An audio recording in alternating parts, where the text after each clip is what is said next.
Hello, welcome to this video.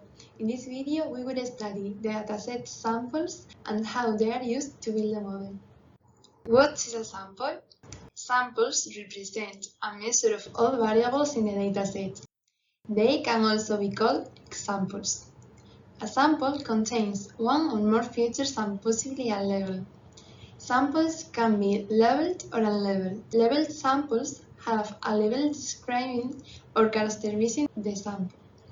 Unlabeled examples have no associated feature. The samples are the rows of the data matrix.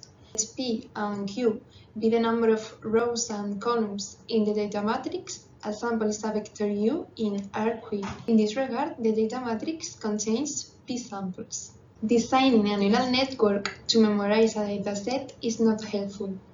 Instead, we want the neural network to perform accurately on new data, that is, to generalize. To achieve that, we divide the dataset into three different subsets. The first subset is the training set. We use it for constructing different candidate models.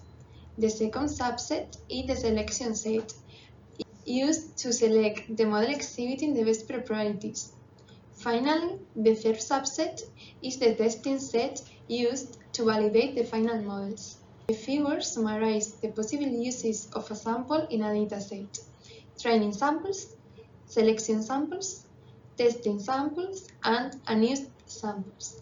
Training, selection, and testing samples. Training samples are the dataset used to train the model and let it learn the features and patterns of the data. In each epoch, the training data is repeatedly fed into the neural network architecture, and the model continues to learn the features of the data. The training set should have a device input set so that the model is trained in all scenarios and can predict any unseen data samples that may arise.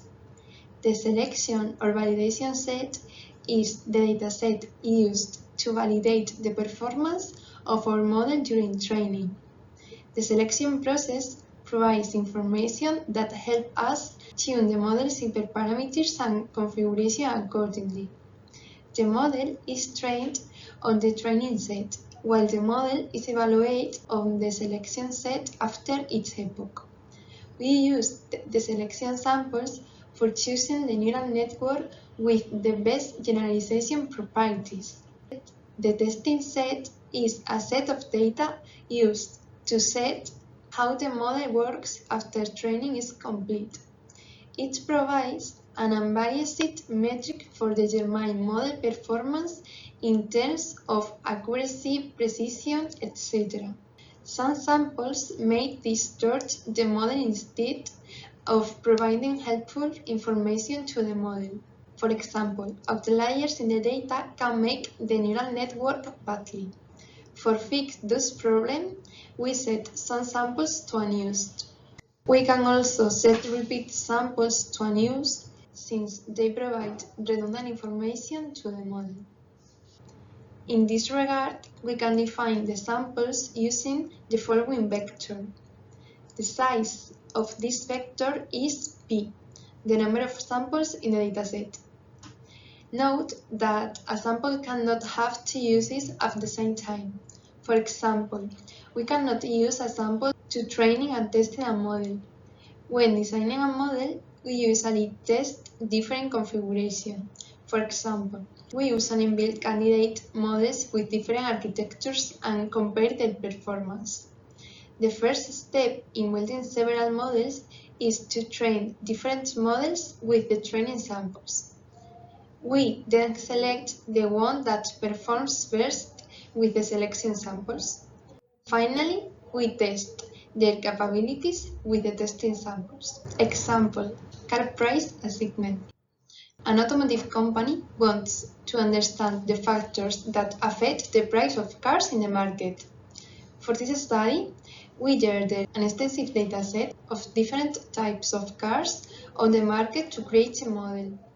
The dataset has 205 samples. 60% of the samples will be for training, 20% for selection, and the remaining 20% for testing. The first step is to build several models and train them with the training samples. For first model, we use the 25 variables in the dataset. The first table shows the training error and the selection error for this model. For the second model, we have chosen to use 10 variables from the dataset that coincide with those with the highest correlation concerning the target variables. The second table shows the training error and the selection error for the second model. We then select the ones that perform best with the selection samples. The selection tests validate the performance of our model during training. The best performing model is the first because the selection error is more minor. Finally, we test the capabilities of the chosen model with the testing samples. Finally, we test the capabilities of the chosen model with the testing samples. Conclusions. The samples are the rows of the data matrix and are divided into training, selection, and testing samples.